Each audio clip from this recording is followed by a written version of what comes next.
जय हिंद students, welcome to study for civil services. मैं हूं आपका एजुकेटर कमलाक्ष झा और ये ज्ञान सर का पेड कोर्स का लेक्चर है गाइस, करंट अफेयर्स का, जो आप देख रहे हैं। और जिन भी स्टूडेंट्स को ज्ञान सर के पेड कोर्स को ज्वाइन करना है, ये दिए गए नंबर पर आप कांटेक्ट करके ज्वाइन कर सकते हैं। यहाँ पर जीरो से लेकर सिलेक्शन तक की प्रॉपर सिविल सर्विसेज की तैयारी करवाई जाती है। दिए गए नंबर पर कांटेक्ट करके बैच की इंफॉर्मेशन की जानकारी जो है वो ले लीजिए। और ये हमारे टेलीग्राम के चैनल्स और ग्रुप्स हैं जिनको आप ज्वाइन कर सकते हैं। इंस्टाग्राम के पेज को फॉलो कर लीजिएगा, यहाँ पर गवर्नमेंट एग्जामिनेशन से रिलेटेड अपडेट्स आपको मिल जाएंगी।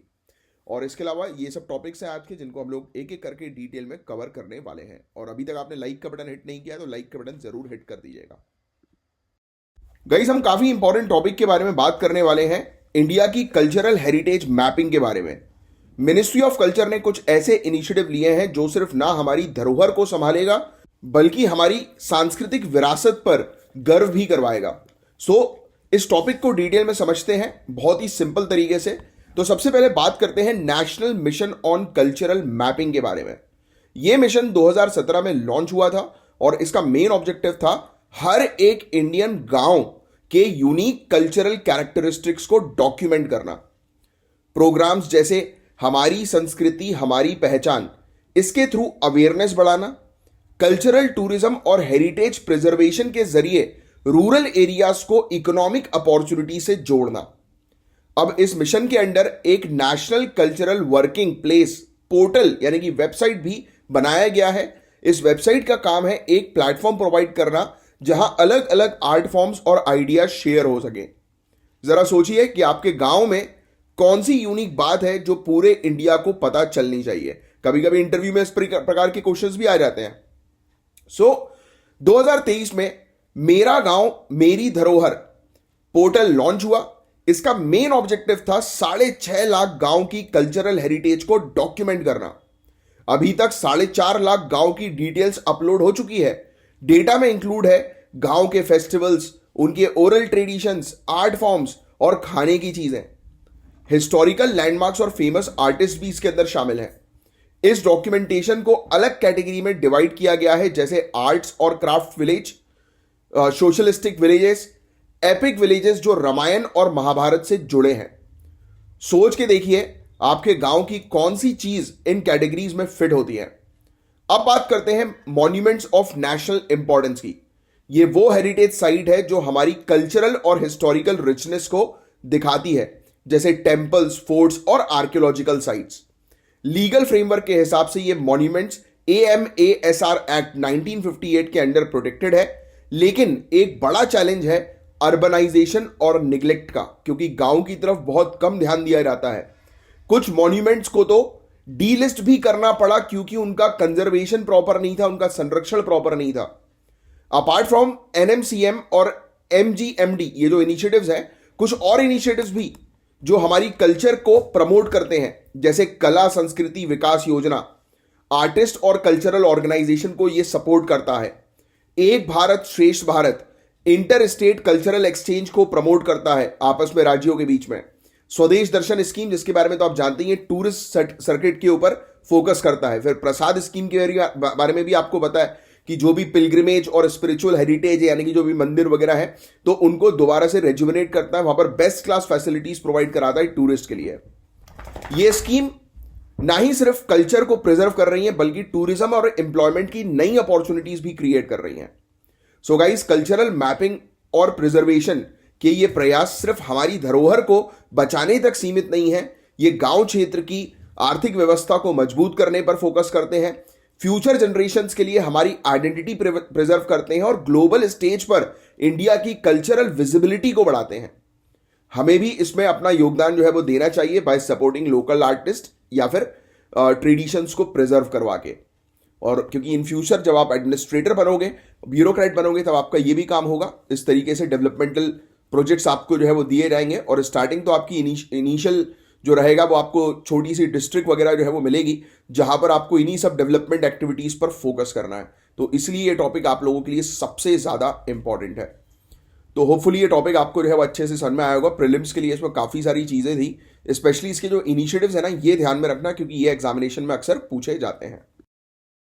गाइज, आपको पता ही है कि हमारी पार्लियामेंट जो है वो कहां पर है, दिल्ली में, राइट। बट पता है, एक अभी मेंबर ऑफ पार्लियामेंट ने एक ऐसी बात छेड़ दी है, एक वैसी बहस छेड़ दी है जिससे कि हंगामा मच गया है। क्या हमें पार्लियामेंट सेशन को साउथ इंडिया में भी करना चाहिए? तो ये क्वेश्चन था। तो इसी बारी चलिए आइए बात करते हैं। अभी एक मेंबर ऑफ पार्लियामेंट ने प्रपोज किया है कि पार्लियामेंट के कुछ सेशंस साउथ इंडिया में भी होने चाहिए। क्यों? देखो यार, एक तो दिल्ली की एक्सट्रीम वेदर कंडीशन, जैसे कि एक्सट्रीम गर्मी और एक्सट्रीम सर्दी, मेंबर ऑफ पार्लियामेंट्स के लिए काफी चैलेंजिंग हो जाता है, स्पेशली साउथ इंडिया के। और दूसरा, रीजनल इंक्लूसिविटी, मतलब हर रीजन को बराबर का इंपॉर्टेंस मिले। आपको क्या लगता है कि क्या पार्लियामेंट का डिसेंट्रलाइजेशन एक अच्छा आइडिया है? बताओ। तो देखो, ये कंसेप्ट नया है। हमारे देश के कुछ बड़े लीडर्स इस आइडिया को सपोर्ट कर चुके हैं। जैसे अंबेडकर साहब ने अपनी किताब थॉट्स ऑन लिंग्विस्टिक स्टेट्स में हैदराबाद को सेकंड कैपिटल बनाने का आइडिया दिया था। उन्होंने कहा था कि दिल्ली का क्लाइमेट साउथ इंडिया में रहने वाले जो लोग हैं उनके लिए कन्वीनियंट नहीं है, और सिक्योरिटी रीजंस भी दिए थे। 1959 में एक प्राइवेट मेंबर रेजोल्यूशन भी आया था जो साउथ इंडिया में सेशन का सपोर्ट करता था। सो हिस्ट्री हमें बताती है कि यह आइडिया पहले से डिस्कशन में रहा है। आपको पता है कि हमारे कॉन्स्टिट्यूशन में कोई फिक्स्ड लोकेशन नहीं है पार्लियामेंट सेशन के लिए। आर्टिकल 85 कहता है कि ऑनरेबल प्रेसिडेंट किसी भी लोकेशन पे पार्लियामेंट को रख सकते हैं, लेकिन इंडिपेंडेंस के बाद सारे सेशन सिर्फ दिल्ली में ही हुए हैं। अब सोचिए, अगर सेशन साउथ इंडिया में भी हो तो इसके क्या फायदे हो सकते हैं? पहला, रीजनल रिप्रेजेंटेशन, यानी कि साउथ इंडिया के लोगों को लगेगा कि उनका भी पार्लियामेंट में इक्वल इंपॉर्टेंस है। दूसरा, बेटर क्लाइमेट, सदर्न सिटीज का मौसम दिल्ली के हार्श वेदर के कंपैरिजन में काफी बेटर है। तीसरा, पावर डिसेंट्रलाइजेशन, गवर्नेंस हर रीजन तक पहुंचेगा, जो डेमोक्रेसी के प्रिंसिपल के लिए बहुत इंपॉर्टेंट है। और चौथा, हिस्टोरिकल क्रेडिबिलिटी, हमारे बड़े बड़े लीडर्स ने इनको सपोर्ट किया है तो उनका मान रखते हुए इस चीज को कंटिन्यू करें, तो ये फेवर है।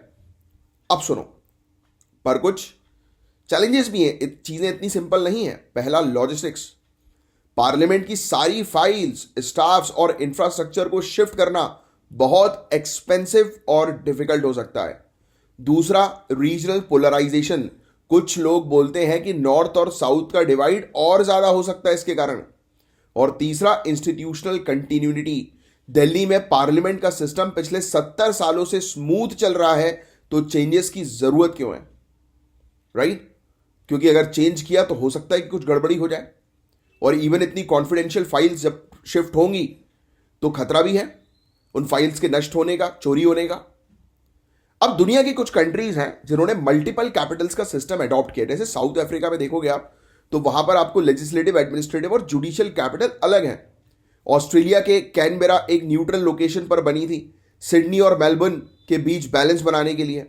मलेशिया और स्विट्जरलैंड में भी इस प्रकार की डिसेंट्रलाइज कैपिटल है। क्या इंडिया इन कंट्री से कुछ सीख सकता है? क्या हमें भी ऐसा करना चाहिए? That is the biggest question. तो व्हाट इज द सोल्यूशन? पहली चीज तो पायलट सेशन, एक ट्रायल के रूप में कुछ कमेटी मीटिंग्स या विंटर सेशन बेंगलुरु या हैदराबाद में कर सकते हैं। इवन सेंसस बेस्ड रिफॉर्म्स के थ्रू अंडर रिप्रेजेंटेटेड रीजन के लिए ज्यादा सीट्स एलोकेट कर सकते हैं। फिर मेंबर ऑफ पार्लियामेंट के ट्रैवल इशू को रिड्यूस करने के लिए डिजिटल टूल्स में इन्वेस्ट कर सकते हैं, चीजों को डिजिटलाइज कर सकते हैं। तो डिसेंट्रलाइजेशन का आइडिया अपने आप में बहुत एक्साइटिंग है, लेकिन साथ ही बहुत चैलेंजेस हैं। आपका क्या ओपिनियन है? डिसेंट्रलाइजेशन करना चाहिए कि नहीं करना चाहिए? सिर्फ 2 लाइन में अपना ओपिनियन बताया। करना चाहिए तो क्यों, नहीं करना चाहिए तो क्यों? सिर्फ 2 लाइन में कमेंट बॉक्स पे लिख कर देखते हैं कि कौन सबसे बढ़िया जो है वो लेता है, मतलब आंसर्स जो है वो लिखते हैं। और अभी से दिमाग लगाना शुरू करो, क्योंकि जब आप आंसर सोच के आंसर लिखोगे, अपने दिमाग को चलाओगे, तब आप एग्जामिनेशन को क्लियर कर पाओगे। क्योंकि this is very important in civil services कि आप अपना दिमाग चलाओ। अब जो टॉपिक है गाइस, वो है इंडिया में रोड एक्सीडेंट्स और उनसे बड़ी चिंताओं के बारे में। क्या आपको पता है कि हर साल 1.72 लाख से ज्यादा लोग रोड एक्सीडेंट्स में अपनी जान खो देते हैं? ये नंबर सिर्फ एक स्टैटिस्टिक्स नहीं, एक वेकअप कॉल है गाइस। सो इस टॉपिक को समझने के लिए हम डिस्कस करेंगे करंट डेटा जो रोड एक्सीडेंट से रिलेटेड है, क्या कारण है रोड एक्सीडेंट के, गवर्नमेंट के क्या इनिशिएटिव्स हैं, और सेफर रोड्स के लिए हमें क्या करना चाहिए। तो पहली चीज के बारे में बात करें कि करंट डेटा जो रोड एक्सीडेंट्स के ऊपर कहता है, तो 2023 के फिगर कहते हैं 4.80 लाख एक्सीडेंट्स रिपोर्ट हुई हैं, जिनमें 1.72 लाख फैटेलिटीज हुई हैं, मतलब लोगों की मौत हुई है, मतलब हर दिन 474 लोग अपनी जान खो रहे हैं। और आपको पता है कि हर 100 एक्सीडेंट में से पहले 36.5 लोगों की मौत हो जाती थी, अब ये आंकड़ा जो है वो 36 हुआ है, यानी कि ज़्यादा कोई डिफरेंस नहीं हुआ है, बट फिर भी हर 100 एक्सीडेंट में आप सोचिए कि 36-37 लोग जो है वो मर ही रहे हैं। लेकिन प्रॉब्लम अभी भी सीरियस है। उत्तर प्रदेश सबसे ज़्यादा अफेक्टेड है। एक साल में 23,650 डेथ हुई हैं। ओवर स्पीडिंग यहां मेजर प्रॉब्लम है, जो 8,726 डेथ का रीजन है। अब कारण क्या है रोड एक्सीडेंट्स के? तो पहला कारण ह्यूमन बिहेवियर। स्पीडिंग में मजा आता है ना, ओवर स्पीडिंग करना या लड़कों लोगों को बैठा के ऐश करते हुए ट्रैफिक सिग्नल तोड़ देना और अपने आप को शहंशाह समझना। हेलमेट्स नहीं पहनना, बोलेंगे बाल खराब हो जाएंगे। बेटा सर ही नहीं बचेगा तो बाल का क्या करोगे? सीट बेल्ट नहीं पहनना, आजकल तो लोग जो है वो क्या करते हैं कि सीट बेल्ट की जगह वो लगा लेते हैं, एक कैप आती है अलग से जो फिक्स करने का नहीं होता, सीट बेल्ट में जो क्लिप होती है वो अलग से मार्केट में मिल जाती है। तो आजकल वो लोग वो क्लिप लगा देते हैं कि गाड़ी टू ना करे। अबे बेवकूफ़ हो। और मैं उस बेवकूफ़ की बात कर रहा हूँ जो एक अच्छे पद पे थे, यानी कि पार्षद की पोजीशन पे है, और उनकी गाड़ी में जब मैं बैठा तब मैंने ये चीज़ देखी। मैंने कहा अरे यार हट। तो मैंने उनको बोला भी, मैंने कहा यार दिस इज़ फॉर सेफ्टी। तो बोलता काहे की सेफ्टी, अपन को अपनी ड्राइविंग पे पूरा भरोसा है। अबे तुम्हें अपनी ड्राइविंग पे भरोसा है, बट सामने वाले की तो भरोसा है क्या? सामने वाला आके घुस जाएगा, क्या कर लोगे? तुम्हारा अगर बाई चांस एयर बैग भी खुल गया ना तो एयर बैग से ही मुंह फट जाएगा तुम्हारा। इतना फास्ट होता है एयर बैग खुलना, क्योंकि मैंने तो खुद एक्सपीरियंस किया है बॉस। इतना फास्ट होता है कि अगर आपने सीट बेल्ट नहीं पहना हो ना तो मतलब नाक फट के अलग हो जाएगी, मर भी सकता है इंसान। इतना तेज इंपैक्ट होता है उसका, जो पड़ता है ना मुंह पे भटाक, वो सीट बेल्ट आपको कंट्रोल करके रखता है। फिर इसके अलावा ये तो हो गई ह्यूमन बिहेवियर की प्रॉब्लम, शाणपत्ती वाली। दूसरी इंफ्रास्ट्रक्चर की प्रॉब्लम, हमारे रोड्स प्रॉपरली डिजाइन नहीं। अभी देखो आपने वो न्यूज़ सुनी है, किसी ने नहीं सुनी? वो गूगल मैप पे बेचारे यार 2 अभी एक्सीडेंट हो गए कि वो एक ऐसे पुलिया पे ले गया गूगल मैप, तो वो स्पीड में थे, आगे रोड गायब, नीचे गिर गए धड़ाम से, मौत हो गई सबकी। ऐसे 2 एक्सीडेंट्स अभी रिपोर्ट किए गए ना, न जाने कितने हुए होंगे। होती है भाई कई बार, रोड्स प्रॉपर नहीं है, अचानक से बीच में गड्ढा आ गया, गाड़ी की स्पीड 100 पे और एकदम से गड्ढा आएगा, खत्म बॉस, गाड़ी पलट जाएगी। तो ये सब चीजें, ब्लैक स्पॉट्स अभी भी डेंजरस बने हुए डिस्पाइट रेमेडियल मेजर्स, अचानक से कोई भी सामने आ जाता है। तो ये तो हो गई इंफ्रास्ट्रक्चर की प्रॉब्लम। तीसरी व्हीकल रिलेटेड प्रॉब्लम, काफी कार बेसिक सेफ्टी स्टैंडर्ड ही मीट नहीं कर पाती। एक्सीडेंट हुआ नहीं कि सबकी जान चली गई, सेफ्टी फीचर है ही नहीं। 2014 एनसीएपी टेस्ट में popular Indian car models safety test में फेल हो गई थी। तो ये हो गई गाड़ियों का इशू। चौथा हो गया मॉनिटरिंग का इशू। एक नेशनल क्रैश डेटाबेस की कमी है जो पॉलिसी मेकिंग को और डिफिकल्ट बनाती है। तो ये सब कारण है जिसके चलते इंडिया में एक्सीडेंट्स हो रहे हैं। अब गवर्नमेंट के क्या इनिशिएटिव्स हैं रोड सेफ्टी को लेकर? तो motor vehicle amendment act 2019, strict penalties लगाओ उल्लंघन के लिए। National road safety policy 2010, black spot को रेक्टिफाई करने के लिए 40,000 करोड़ का एलोकेशन है। जुडिशियल मेजर भी है, ऑनरेबल सुप्रीम कोर्ट ने रिकमेंड किया कि हेलमेट मैंडेटरी है, बट हेलमेट का क्या होता है, लोगों ने पुलिस वाले को देखा और हेलमेट पहन लिया, फिर निकले आगे तो उतार लिया। नहीं भाई। हाईवेज पर अल्कोहल सेल्स बैन की, बट फिर भी मिलती है भाई। इवन हाईवेज पर रेस्टोरेंट तक में मिलती है। मतलब आप रोड के बगल में जो रेस्टोरेंट ढाबे वगैरह जो होते हैं ना, वहां पे खुद अवेलेबल होती है। ढाबा वाला खुद सप्लाई करता है। मुझे तो खुद बोला था कि जितनी बियर चाहिए उतनी अवेलेबल है। मैंने जनरली पूछा, मैंने कहा यहाँ पर कौन सा ब्रांड रखते हो? वैसे मैंने जानकारी के लिए पूछा, तो उसने बोला कि भैया जितनी बियर चाहिए उतनी तो अवेलेबल है हमारे पास। बाकी विस्की के ब्रांड में, मैं ब्रांड का नाम नहीं लूंगा, तो उन्होंने वो सब ब्रांड्स बताए। तो मैंने कहा अरे, और कोई दिक्कत नहीं, खुलेआम चल रहा है, कोई प्रॉब्लम नहीं है किसी भी तरीके की। और ऐसा सिर्फ एक ढाबे के साथ नहीं है, लाइन से लगे हुए ढाबे हाईवे के जस्ट बगल में, और पूरी बैठने की व्यवस्था, लोग बैठे अपनी बॉटल वॉटल लेके और मस्त इंजॉयमेंट हो रहा है। कई बार पुलिस भी राउंड लगा के चली जाती, कोई दिक्कत नहीं, क्योंकि टाइम पे पैसा पहुंचता है। ये बंद करना है ना भाई। अब वो पियक्कड़ आदमी गाड़ी अगर चलाएगा तो सोचिए, वो अपनी जान तो मर तो ऐसे ही जा रहा है, वो दारू पी के, और उसको तो मर ही जाना चाहिए साले को। जिसको दूसरे की जान की परवाह नहीं, उसको तो पहले मरना चाहिए। अब आप सोचो, वो दारू पी के जो गाड़ी चला रहा है, अब भाई अनकॉन्शियस माइंड, जब जो हैवी ड्रिंकर होते हैं ना, तो एक पॉइंट आता है जिसको ब्लैकआउट बोलते हैं। उस ब्लैकआउट के पॉइंट में पता नहीं होता इंसान को कि वो क्या कर रहा है क्या नहीं कर रहा है, और उस पॉइंट पर अगर उस व्यक्ति ने गाड़ी चलाई ना, तो वो तो मरेगा ही मरेगा, सामने किसी इनोसेंट को लेकर मर जाएगा। और होता यही है अक्सर मैक्सिमम केसेस में। फिर गवर्नमेंट के कमिटमेंट्स भी हैं। इंडिया ने ब्राजीलिया डिक्लेरेशन साइन किया है, 2030 तक फर्टालिटीज को, मृत्यु दर को जो है वो एक्सीडेंट्स के कारण कम करना है, 50% तक रिड्यूस करना है। तो ये ब्राजीलिया डिक्लेरेशन थोड़ा ध्यान में रखना। अब करना क्या चाहिए हमें सेफर रोड्स के लिए? तो यार पहली चीज, तो सबसे पहली चीज, इंफ्रास्ट्रक्चर इंप्रूव करो। जितने भी गड्ढे वगैरह है ना, वो प्रॉपर फिलअप होने चाहिए टाइम पे। प्रॉपर साइन बोर्ड जो है वो लगाना जरूरी है। एडवांस सेफ्टी फीचर जैसे इमरजेंसी ब्रेकिंग सिस्टम को प्रमोट करो। और आजकल तो टेक्नोलॉजीज भी आ गई हैं कि हर एक गाड़ी में मैंडेटरी होना चाहिए कि कोई सामने आए तो गाड़ी ब्रेक लग रहा है ऑटोमेटिक। अब गाड़ी 150 की स्पीड में होगी तो कहां से ऑटोमेटिक ब्रेक लगेगा? यहां पर ह्यूमन बिहेवियर भी बहुत इंपॉर्टेंट है, अवेयरनेस। दूसरा, अवेयरनेस और लॉ एनफोर्समेंट। स्ट्रिक्ट पेनल्टीज लगाओ, छोड़ना ही नहीं है। ड्रिंक एंड ड्राइव वालों को तो छोड़ना ही नहीं है। अबे तुम्हें पीने का इतना ही शौक है तो इतने रईस बन रहे हो तो एक ड्राइवर खरीद लो अपने साथ। हालांकि वो भी गलत है कि भाई आप जो है वो हाईवेज वगैरह पे बैठक करके पी रहे हो, कि हर एक आदमी तो ड्राइवर नहीं रख सकता, और शौक सबको करना है। स्ट्रिक्ट पेनाल्टीज लगाओ, और यही सब चीजें तो आप रहोगे। कल को आप डीएसपी आईपीएस बनते हो तो आपका काम यही सब तो होगा। ड्राइविंग लाइसेंस स्टैंडर्डाइज कराना, और फिर इसके अलावा artificial intelligence based traffic monitoring करना, एक नेशनल क्रैश डेटाबेस बनाना है बेटर पॉलिसी मेकिंग के लिए। स्टेट गवर्नमेंट को ज्यादा एक्टिवली इंफ्रास्ट्रक्चर और ट्रैफिक लॉस पर काम करना होगा। सो गाइस, रोड सेफ्टी एक कलेक्टिव रिस्पॉन्सिबिलिटी है, सिर्फ सरकार के प्रयास से काम नहीं होगा, सबको मिलकर ये काम करना पड़ेगा। कोई अगर रैश ड्राइविंग कर रहा है तो ये फर्ज बनता है पीछे गाड़ी चलाने वाले के ऊपर कि वो डायल 100 कॉल करे और कंप्लेन कर दे कि भाई ये रैश ड्राइविंग हो रही है, थोड़ा देखो, हमें डाउट लग रहा है कि पिए हुए तो नहीं है। आजकल तो वीडियो बना लो, वीडियो बना के जो है फॉरवर्ड कर दो, किस पे? अथॉरिटीज के पास। तुरंत चलाना होता है आजकल तो। जो रंगबाजी दिखाता है अपनी गाड़ियों में और उसका वीडियो जब वायरल होता है तो उसका पुलिस बिफोर आफ्टर दिखाती है, पुलिस कि देखो this is before, this is after. जो लंगड़ा लंगड़ा के चलता है ना, वो पूरे पैर तोड़ दिए जाते हैं, मतलब पैर के तलवों में पट्टा मारा जाता है, जिस पट्टे पे लिखा होता है सच बोल पट्टा, मुजरिमों के लिए होता है वो, और डंडे पड़ते हैं। मैंने तो आंखों के सामने देखा, मैं क्राइम ब्रांच और इन सब में इन्वॉल्व था, मैं काफ़ी रहा हूँ, मतलब मेरे काफ़ी लोग हैं वहाँ पे, तो मेरी रेगुलर विजिट रहती है, तो मैं देखता रहता हूँ। तो इसलिए मैं आपको ग्राउंड रियलिटी के साथ पूरी चीज़ें बताता हूँ कि कैसा होता है।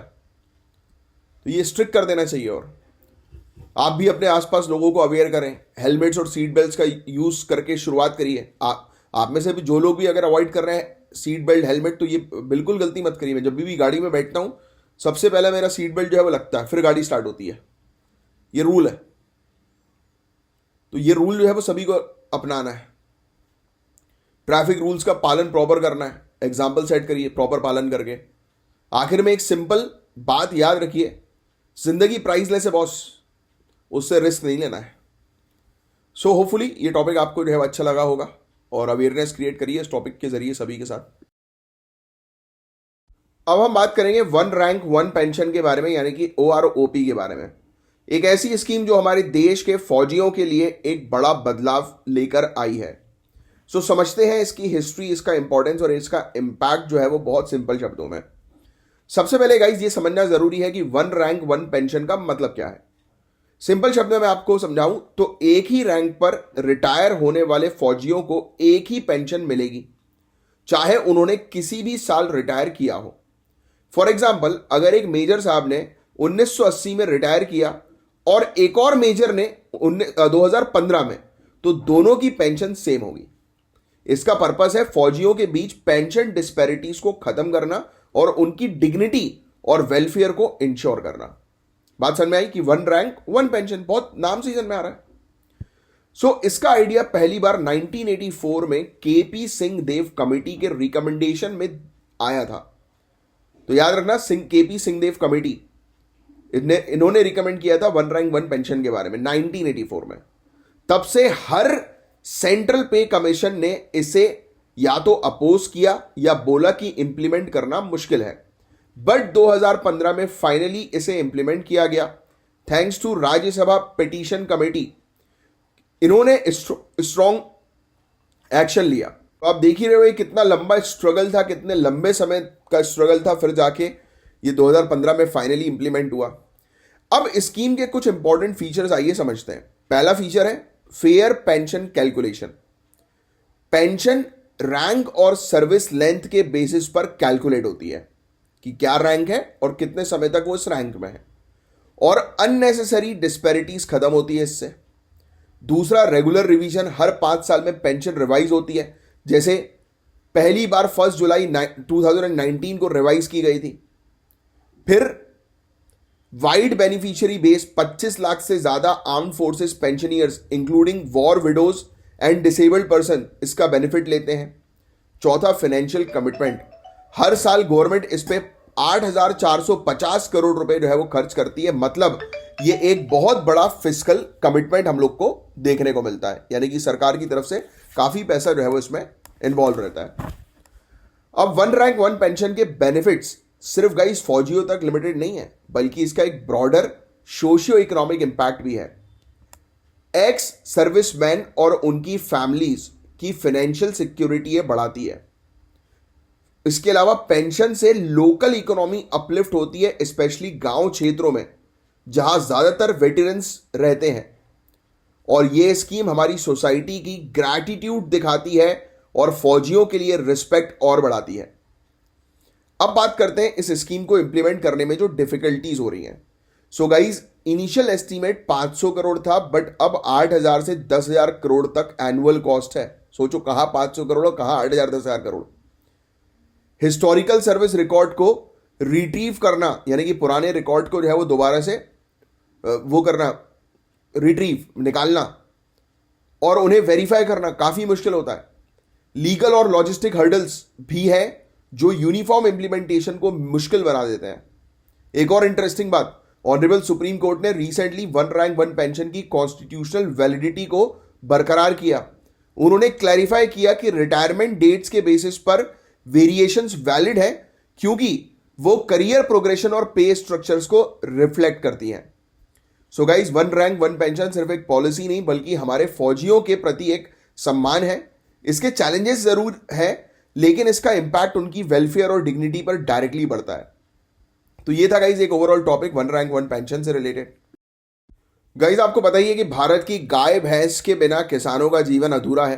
पर क्या आप जानते हैं कि एक मिशन जो इनके भविष्य सुधार रहा है और मिल्क प्रोडक्शन में रिवॉल्यूशन ला रहा है, तो इस मिशन का नाम है राष्ट्रीय गोकुल मिशन। इस टॉपिक को हालांकि मैं पहले भी पढ़ा चुका हूं, बट कई बार ये टॉपिक न्यूज में आता है और ये टॉपिक काफी इंपॉर्टेंट है। ये राष्ट्रीय गोकुल मिशन हमारे देश की जो देसी गाय की प्रजाति हैं उनको प्रोटेक्ट करने और किसानों की इनकम को बढ़ाने में एक मेजर रोल प्ले करता है। तो आओ इसको हम लोग समझते हैं। तो 2014 में लॉन्च हुआ था ये मिशन, जो इंडिजीनियस ब्रीड्स जो है, देसी गाय जो है, इनकी प्रोडक्टिविटी बढ़ाने के लिए बनाया गया था। इसका एक मेन मकसद है बोवाइन प्रोडक्टिविटी बढ़ाएं, यानी कि गाय की प्रजातियां बढ़ाएं, और दूध उत्पादन मिल्क प्रोडक्शन को सस्टेनेबल तरीके से प्रमोट करें, देसी नस्लों का संरक्षण करें। तो ये इसके ऑब्जेक्टिव्स हैं, और ये सब कुछ जो हो रहा है ये एक बड़े मिशन के अंडर है जिसका नाम है राष्ट्रीय पशुधन विकास योजना। फिर से रिपीट कर रहा हूं, राष्ट्रीय पशुधन विकास योजना ये बड़ा मिशन है, इसी के अंदर आता है राष्ट्रीय गोकुल मिशन। और ये जो राष्ट्रीय पशुधन विकास योजना है, इसका बजट 2400 करोड़ रुपए 2021 से 26 तक के लिए। अब सवाल उठता है कि इसकी जरूरत क्यों थी इस मिशन की। तो देखो यार, देसी ब्रीड्स का गिरता ग्राफ, जो देसी प्रजाति है, जैसे एग्जांपल के तौर पर पुनगनुर के बारे में हम बात करें तो ये आंध्र प्रदेश की है और बहुत ज्यादा ये खतरे में थी लुप्त होने के, तो उसको बचाना था। दूसरा, हाई क्वालिटी मिल्क, जो देसी गाय का मिल्क जो है वो A2 टाइप प्रोटीन के साथ आता है, जो बहुत हेल्दी होता है, तो इसको भी हमें प्रोटेक्ट करना है। तीसरा, क्लाइमेट रेजिलियंस, ये प्रजाति लोकल एनवायरनमेंट के लिए बेस्ट सूटेड है और क्लाइमेट चेंज को इजीली अडॉप्ट कर लेती हैं। तो इन ब्रीड्स का संरक्षण हमारे लिए एक हेरिटेज का संरक्षण भी है। सो लेट्स एक्सप्लोर की इस मिशन की कुछ इंपॉर्टेंट फीचर्स। सबसे पहले, high genetic merit breeding. Genomic technology यानी कि जीनोम वाली टेक्नोलॉजी, जिसके बारे में आपने प्रीवियस लेक्चर्स में भी पढ़ा है, और आईवीएफ। क्या मुझे कमेंट बॉक्स पे आईवीएफ का फुल फॉर्म बता सकते हो? वेरी इजी, ये आपको पता ही होना चाहिए। वीडियो पॉज करो अभी के अभी और बताओ। In vitro fertilisation. तो आईवीएफ के जरिए बेस्ट क्वालिटी बुल्स का ब्रीडिंग किया जाता है और ब्रीड मल्टीप्लिकेशन फार्म्स एस्टैब्लिश किए जा रहे हैं जहां पर ब्रीडिंग हो। तो पहला तो हमने देखा इसका फीचर कि हाई जेनेटिक मेरिट ब्रीडिंग करवाना, यानी कि हाई क्वालिटी की ब्रीड्स बने देसी गायों की। दूसरा एआई, यहां पर आर्टिफिशियल इंटेलिजेंस नहीं है, आर्टिफिशियल इंसेमिनेशन है। Free door step AI service provide की जा रही है। गांव क्षेत्रों के लिए मैत्री टेक्नीशियंस ट्रेंड हैं जो इंसेमिनेशन की एक्सेसिबिलिटी बढ़ाते हैं, यानी कि ये हाई क्वालिटी के सीमंस लेकर आते हैं जो गाय के अंदर जो है वो आर्टिफिशियली पुट करते हैं जिससे कि वो बछड़े को जन्म दे सके, यानी कि हाई क्वालिटी बुल्स के सीमंस। फिर इसके अलावा इंडिजीनियस ब्रीड्स को कंजर्व किया जाता है। गौशालाओं को सपोर्ट जो है वो मिलता है। गोकुल ग्राम्स बनाए गए हैं जो संरक्षण और प्रमोशन सेंटर्स का काम करते हैं। फिर फार्मर्स और आर्टिफिशियल इंसेमिनेशन टेक्नीशियंस के लिए ट्रेनिंग प्रोग्राम है। डिजिटल प्लेटफॉर्म जैसे e Pashu Haat, national digital livestock mission farmers को ब्रीडर से कनेक्ट करते हैं। गोपाल रत्न अवार्ड, कामधेनु अवार्ड्स, इस प्रकार के अवार्ड्स भी दिए जाते हैं। और national bovine genomic centre research को प्रमोट करता है। इसके अलावा हिमाचल प्रदेश की एक सक्सेस स्टोरी के बारे में बात करें तो मिल्क प्रोडक्शन यहां 49% तक बढ़ा है। 2014-15 में 11.72 लाख टन था जो अब 17.48 लाख टन तक पहुंच गया है। और ऑब्वियसली किसकी वजह से? इस इनिशिएटिव, इस मिशन की वजह से। और देसी गाय की प्रोडक्टिविटी में 23% का इंप्रूवमेंट हुआ है और भैंसों में 18% का। फ्री आर्टिफिशियल इंसेमिनेशन सर्विसेज से लगभग 13.62 लाख फार्मर्स को फायदा मिला। सेक्स सॉर्टेड सीमेन के जरिए फीमेल काफ्स का रेशियो बढ़ाया गया जो डेयरी फार्मिंग्स के लिए काफी इंपॉर्टेंट था। अब हर मिशन की कुछ प्रॉब्लम्स, कुछ चुनौतियां, चैलेंजेस तो होते ही हैं। तो राष्ट्रीय गोकुल मिशन में भी ऐसे ही है। सबसे बड़ा चैलेंज पैसा, फंडिंग का। मिशन को सस्टेन करने के लिए कंटिन्यूअस फाइनेंशियल सपोर्ट चाहिए जो थोड़ा मुश्किल पड़ रहा है। फिर technological barriers, advance artificial insemination और ब्रीडिंग टेक्नोलॉजीज के लिए स्किल्ड मैन पावर और इंफ्रास्ट्रक्चर की जरूरत है जिसकी अभी भी कमी है। तो इसको सक्सेस कैसे बनाया जाए? तो देखो, door step artificial insemination services का नेटवर्क और एक्सपेंड करें, फार्मर्स के लिए ट्रेनिंग और अवेयरनेस प्रोग्राम्स को और ज्यादा लॉन्च करें और देसी ब्रीड्स पे एडवांस जेनेटिक रिसर्च के लिए फंडिंग बढ़ाएं। तो देसी गाय भैंस जो होती है गाइस, वो सिर्फ दूध ही नहीं, एक संपत्ति है। मतलब दूध नहीं देती है, सिर्फ एक संपत्ति, एक प्रॉपर्टी की तरह होती है। रूरल इकोनॉमी की बैकबोन होती है ये, राइट। और राष्ट्रीय गोकुल मिशन जैसे इनिशिएटिव्स हमारे फार्मर्स के लिए एक नई उम्मीद लेकर आए हैं। आपको होपफुली काफी सारी चीजें इसमें समझ में आई होगी। तो इस मिशन के मेन ऑब्जेक्टिव्स जो है वो ध्यान में रखना और इसके क्या क्या चैलेंजेस हैं वो आपको बस पता होने चाहिए। That's it. अब गाइस हम बात करेंगे बायोमेडिकल वेस्ट मैनेजमेंट रूल्स 2016 के बारे में। काफी ज्यादा इंपॉर्टेंट टॉपिक है गाइस ये। तो सबसे पहले समझते हैं कि बायोमेडिकल वेस्ट होता क्या है। तो जो भी waste hospital, clinics, diagnostic labs या ब्लड बैंक्स से निकलता है और हमें काफी नुकसान पहुंचा सकता है, एनवायरमेंट को काफी नुकसान पहुंचा सकता है, तो उसे बायोमेडिकल वेस्ट कहते हैं। नाम से इनमें आ रहा है मेडिकल वेस्ट। एग्जाम्पल जैसे कि कई बार यूज इंजेक्शन होते हैं ना, सिरिंज वगैरह, ब्लड बैग्स होते हैं जिसमें ब्लड आता है, राइट। फिर माइक्रोबायोलॉजिकल वेस्ट होते हैं काफी सारे, ग्लव्स, बैंडेजेस यूज, ये सब। तो आप समझ रहे हो ना कि ये कचरा कितना खतरनाक हो सकता है, इसलिए इसे प्रॉपर तरीके से मैनेज करना बहुत जरूरी है। अब बात करते हैं 2016 के रूल्स की जो ministry of environment, forest and climate change ने बनाए थे। रूल्स का मेन ऑब्जेक्टिव था safe disposal of biomedical waste, कि बायोमेडिकल वेस्ट को सेफली डिस्पोज करें। ह्यूमन हेल्थ और एनवायरमेंट को प्रोटेक्ट करना इसका एक और ऑब्जेक्टिव था। अब इसमें क्या क्या मेन हाइलाइट्स हैं ये देखते हैं। तो पहला, pre treatment mandatory. Microbiological waste, blood samples और ब्लड बैग्स जिसमें ब्लड आता है, इनको वर्ल्ड हेल्थ ऑर्गेनाइजेशन या नाको गाइडलाइंस के अकॉर्डिंग प्री ट्रीट करना कंपलसरी, यानी कि डिस्पोज करने से पहले उसका ट्रीटमेंट होना जरूरी है ताकि वो हार्मफुल ना हो। एग्जाम्पल, इन्फेक्शियस ब्लड बैग्स को केमिकल ट्रीटमेंट या ऑटो क्लेविंग से डिसइंफेक्ट करना जरूरी है, फिर उसके बाद आप फेंको। दूसरा, क्लोरीनेटेड प्लास्टिक को फेज आउट करना। रूल्स ने बताया कि क्लोरीनेटेड प्लास्टिक बैग्स, ग्लव्स और ब्लड बैग्स को मार्च 2016 के बाद 2 साल के अंदर फेज आउट करना था। क्यों? क्योंकि क्लोरीनेटेड प्लास्टिक जब जलते हैं तो डाइऑक्सिन्स और फ्यूरेंस जैसे टॉक्सिक केमिकल्स एनवायरमेंट में रिलीज करते हैं। फिर तीसरा, क्लासिफाई बायोमेडिकल वेस्ट का। तो सबसे बड़ा चेंज था कि 2016 के रूल्स में जो आया वो था कि इसको 4 कैटेगरी में क्लासिफाई किया, येलो, रेड, व्हाइट और ब्लू। येलो मतलब इन्फेक्शियस वेस्ट जैसे कि ह्यूमन टिश्यूज, बैंडेजेस। रेड मतलब जो रिसाइक्लेबल आइटम्स है जैसे प्लास्टिक सिरिंज। व्हाइट मतलब शार्प ऑब्जेक्ट जैसे नीडल्स। और ब्लू मतलब ग्लास वेस्ट जैसे वायल्स। पहले 10 कैटेगरी थी बट अब इसको सिंप्लीफाई करके 4 बना दिया गया है। तो अब देखो यार, रूल्स तो बन गए लेकिन इसका इंप्लीमेंटेशन ईजी नहीं है, काफी चैलेंजेस है। हॉस्पिटल और लेबोरेटरीज में अवेयरनेस की कमी है, इंफ्रास्ट्रक्चर की कमीज है, जो छोटे छोटे क्लिनिक्स होते हैं उसमें प्रॉपर डिस्पोजल सिस्टम नहीं होता। लेकिन अच्छी बात यह है कि गवर्नमेंट अवेयरनेस कैंपेन्स और पेनाल्टीज के थ्रू इंप्लीमेंटेशन को बेटर बनाने की कोशिश कर रही है। तो ये काफी इंपॉर्टेंट टॉपिक था गाइस, बायोमेडिकल वेस्ट रूल से रिलेटेड। होपफुली आपको अच्छा लगा होगा। तो आप ये क्वेश्चन का आंसर जो है वो बताइए कमेंट बॉक्स में लिखकर। अब गाइस हम बात करेंगे पोलिंग स्टेशन के रूल्स के बारे में। तो काफी इंपॉर्टेंट टॉपिक है। सबसे पहले यह समझना जरूरी है कि पोलिंग स्टेशन का मतलब क्या होता है। तो पोलिंग स्टेशन एक ऐसी जगह जहां वोटर्स अपने वोट डालते हैं।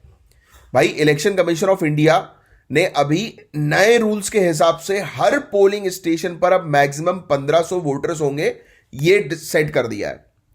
पहले गांव क्षेत्रों और शहरी क्षेत्रों के लिए अलग अलग लिमिट्स होती थी, बट अब ये यूनिफॉर्मली हो गया है कि अब दोनों पोलिंग स्टेशंस के लिए, चाहे वो गांव क्षेत्र में हो या शहरी क्षेत्र में, 1500 से ज्यादा वोटर्स नहीं होंगे। तो एम यही है कि वोटिंग प्रोसेस को स्मूथ और एक्सेसिबल बनाना। क्या आपको पता है कि रिप्रेजेंटेशन ऑफ पीपल एक्ट 1951 के हिसाब से हर वोटर्स के घर से पोलिंग स्टेशन 2 किलोमीटर के अंदर ही होना चाहिए। लेकिन यहां एक एक्सेप्शन है। अगर एरिया दूर दराज का है जैसे माउंटेन्स या फॉरेस्ट, तो वहां ये रूल्स थोड़े फ्लेक्सिबल हो सकते हैं। इसका पर्पस है कि हर वोटर्स अपने फंडामेंटल राइट्स का यूज कर सके बिना किसी दिक्कत के। अब बात करते हैं एक कंट्रोवर्सी की। इलेक्शन कमीशन ऑफ इंडिया के इस डिसीजन को एक पेटिशन के थ्रू चैलेंज किया गया था। पेटिशन का कहना था कि 1500 वोटर्स का लिमिट बदलने का जो डिसीजन फ्रेश सेंसस डेटा के बेसिस पर नहीं लिया गया है। यानी सेंसस जो पॉपुलेशन और डेमोग्राफिक चेंजेस को रिफ्लेक्ट करता है उसे अपडेट नहीं किया गया था। तो इस पर डिबेट अभी भी चल रही है। तो ये एक छोटा सा टॉपिक था। आपको तो याद रखना है कि नए रूल्स के अकॉर्डिंग अब 1500 मैक्सिमम लिमिट है किसी भी पोलिंग स्टेशन पर वोटर्स की। अब इस क्वेश्चन का आंसर जो है वो देकर बताओ कि क्या होगा। सो गाइस, आज के लिए सिर्फ इतने ही आर्टिकल्स थे। और देखिए, ये बायोमेडिकल वेस्ट से रिलेटेड एक क्वेश्चन भी है, ट्राई करिएगा इस क्वेश्चन का आंसर देने की। एंड कल के लेक्चर में आयुषी ने, अंकित मान ने तो बहुत बढ़िया आंसर लिखा है। गिग के बेनिफिट्स, गिग इकोनॉमी के बेनिफिट्स, चैलेंजेस, सब कुछ बहुत अच्छे से लिखा है, वेरी गुड। और पायल भारती ने भी आंसर्स लिखे हैं, बहुत बढ़िया। इसी प्रकार से आंसर लिखते चलिए और अपने सिलेक्शन को सुनिश्चित करिए। तो चलिए अब हम मिलेंगे मंडे को। तब तक के लिए bye, take care, have a great day, जय हिंद।